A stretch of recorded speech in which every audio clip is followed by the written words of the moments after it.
नमस्कार, news plus Rajasthan में आपका हार्दिक स्वागत है।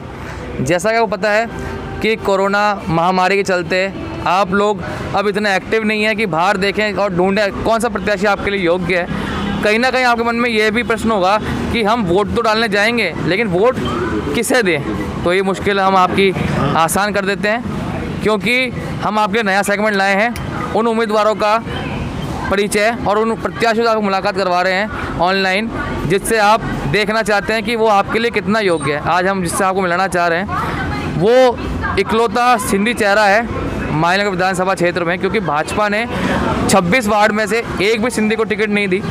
कांग्रेस ने जब टिकट की बारी आई तो वार्ड 126 से राष्ट्रीय सिंधी समाज के अध्यक्ष हितेश अडवाणी को मौका दिया यहाँ से, जो हमारे बीच में है। अभी हम बात करेंगे हितेश अडवाणी जी से। सर नमस्कार। नमस्कार सर। नमस्कार सर, जिस प्रकार देखा गया कि भाजपा ने एक भी टिकट नहीं दी सिंधी प्रत्याशी को, आप राष्ट्रीय सिंधी समाज के अध्यक्ष भी हैं, कांग्रेस ने आप पे भरोसा जताया, क्या लगता है आपको कि सिंधी समाज को कितना प्रेम और आशीर्वाद देगा?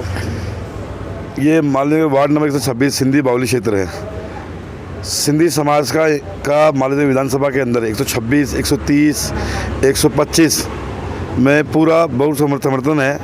पूरा सिंधी बाहुल्य क्षेत्र है यहाँ पे।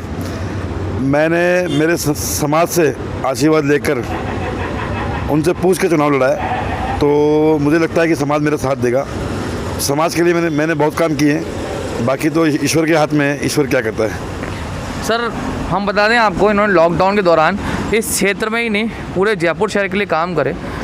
हम बात करेंगे इनसे, जानेंगे कि ऐसे कौन से काम थे विशेष रूप से जो खाना बांटा, सबने बांटा और राशन किट भी बांटे, लेकिन इसके अलावा विशेष काम आपने कोरोना के दौरान क्या करा वो बताना चाहें? मैं कोरोना के दौरान तो जो मैंने काम किए मैं मेरे समाज के लिए और अदर समाज के लिए, मैं सब समाज के लिए काम करता हूँ। मैं रायसब इलाके भी अध्यक्ष हूँ, तब भी मैंने हर समाज के, वहाँ पे भी हर तरह का व्यापारी वगैरह सिंधी समाज के भी हैं, ब्राह्मण समाज के, राजपूत समाज के, सबके हैं, उनके लिए भी काम किया।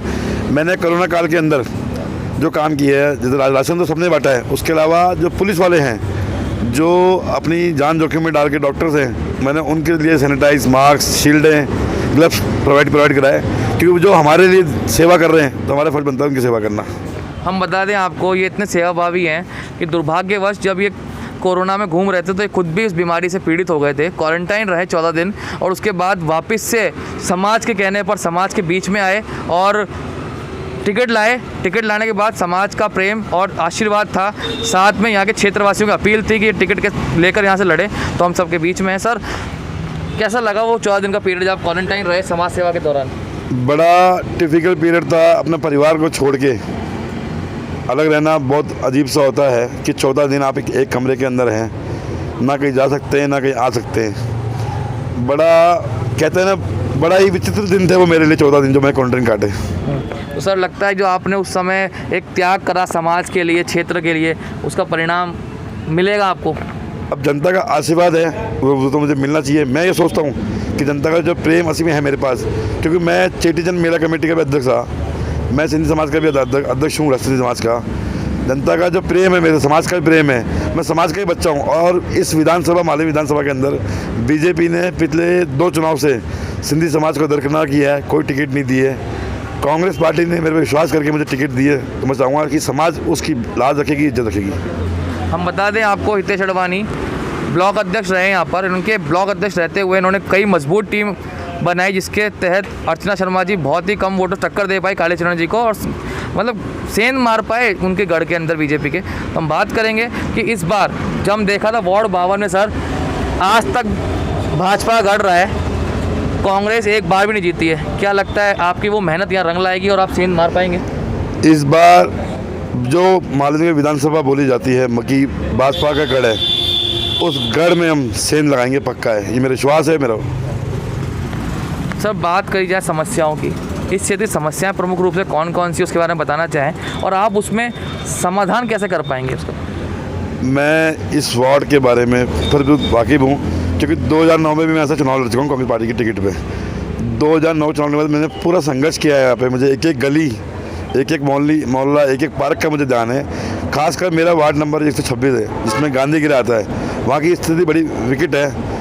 पार्कों का विकास नहीं है, सफाई नहीं है, सिविल की समस्या बहुत है। जहाँ भी जाओ शिकायतें आती हैं कि बीजेपी की के पास आते हैं, वोट लेते हैं, लेकिन जब कोई काम नहीं करते। मेरी जो मेन जो मतलब है काम करने की जो है, मैं CCTV कैमरे लगाऊंगा। उस कैमरे से ये होगा कि जो बदमाशियाँ हो रही हैं यहाँ पे, माँ बहनों के साथ छेड़छाड़ हो रही है और जो सफाई नहीं कर रहे, CCTV कैमरा लगा के उसको डायरेक्ट थानों से जुड़वाऊंगा, ताकि थानों की पूरी मॉनिटरिंग रहे, उन पर कंट्रोल रहे। और जो सफाई कर्मचारी जो 2 दिन में 1 दिन सफाई करके जाते हैं, उनको भी डर लगा कि हम कैमरे में आ रहे हैं कि सफाई हो रही नहीं हो रही है।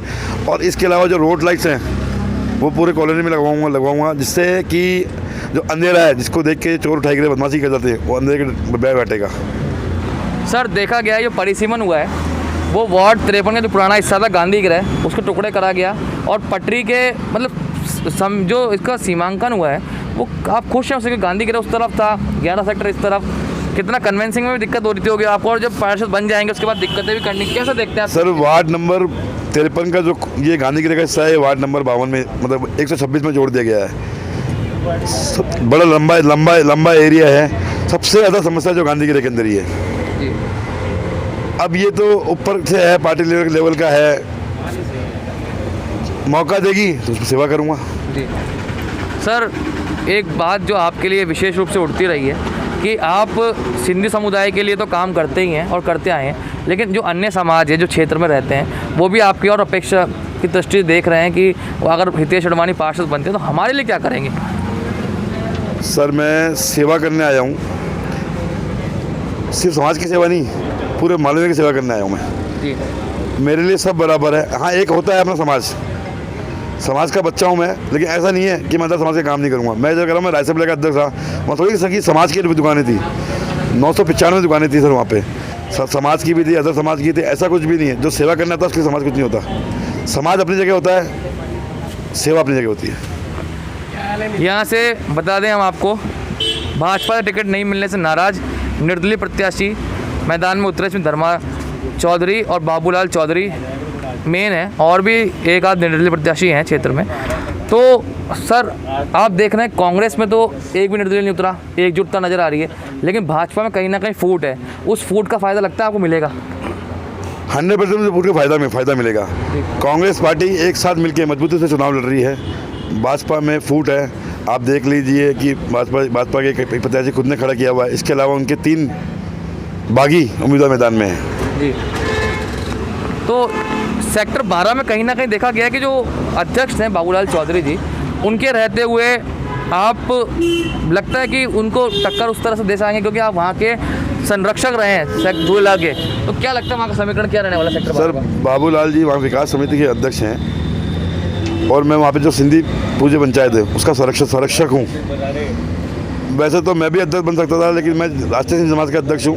उस हिसाब से मुझे उचित नहीं लगा मुझे वहाँ का एक अध्यक्ष बनना, क्योंकि मैं जयपुर शहर का अध्यक्ष हूँ। बाबूलाल जी भी भाई हैं, अच्छा संघर्ष कर रहे हैं, लेकिन पार्टी के बागियों के चुनाव लड़ रहे हैं वो। तो आपको लगता है कि पार्टी से खिलाफत करना कहीं ना कहीं वोटर्स के मन में जानते हैं कि निर्दलीय को तो हमें समर्थन नहीं देना और जिताना नहीं है, और आप मान रहे हैं कि सिंधी समुदाय आपको आशीर्वाद देगा और विजयी बनाएगा? सर ये बिल्कुल पक्का है कि चुनाव जो होता है पार्टी सिंबल पे ही लड़ा जाता है। आज तक आप देखिए जयपुर की जनता पढ़ी लिखी है, और मालवी विधानसभा तो अपने में वैसे ही बड़ी विधानसभा है, शिक्षित विधानसभा है, वो निर्दलीय पर भरोसा नहीं करेगी जी। और मैं तो यही जनता से अपील करूँगा कि कड़ी से कड़ी जोड़ी है। प्रदेश में कांग्रेस की सरकार है, आप मुझे हम लोगों को जिता के भेजिए, जिससे क्षेत्र का विकास होगा, कार्य होंगे। तो ये थे हमारे साथ हितेश अडवाणी जी, राष्ट्रीय सिंधी समाज के अध्यक्ष हैं ये, और इस बार सिंधियों के सम्मान के लिए इनको टिकट दिया गया है वार्ड 26 से, और एकमात्र सिंधी चेहरा है पूरे माइनगर विधानसभा क्षेत्र में। और इन्होंने बताया किस प्रकार से इन्होंने सिर्फ सिंधी समाज के लिए कार्य नहीं करा, समाज का ठप्पा तो इस पर इसलिए भी लग गया क्योंकि अध्यक्ष राष्ट्रीय समाज का तो नाम पहले समाज का आता है, लेकिन सब समाज के उन्होंने काम भी करे हैं। साथ में इस क्षेत्र के रहने वाले हैं, काफ़ी लंबे समय तक जुड़ाव रहा है इस क्षेत्र से, और समस्याओं के बारे में भली बातें जानते हैं। साथ में उन्होंने ये ज़रूर कहा कि जो फूट है भाजपा में कहीं ना कहीं उसका निश्चित रूप से इन्हें लाभ मिलता दिख रहा है, और इस बार सिंधी समुदाय एकजुट हो गया है। इस बार सिंधी समुदाय समाज का भी साथ देगा, और जिस प्रकार से हमने देखा कुछ दिन पहले राजनीति चली समाज को लेकर, समाज टिकट नहीं मिला, भाजपा को टिकट नहीं मिला, फिर वो निर्दलीय प्रत्याशी खड़ा करा उन्होंने, लेकिन कहीं ना कहीं अभी सपोर्ट जो है सिंधी समुदाय का वो सिंधी चेहरे पे ही रह रहा है। इन सब समीकरणों के साथ इस बार ये जीत की अपनी आस कर रहे हैं, और लगता है कि शायद इस बार ये यहाँ से सीट निकाल लें। मैं सुमित दीक्षित, मेरा कैमरे साथ देने लगते अंशुम चौबे।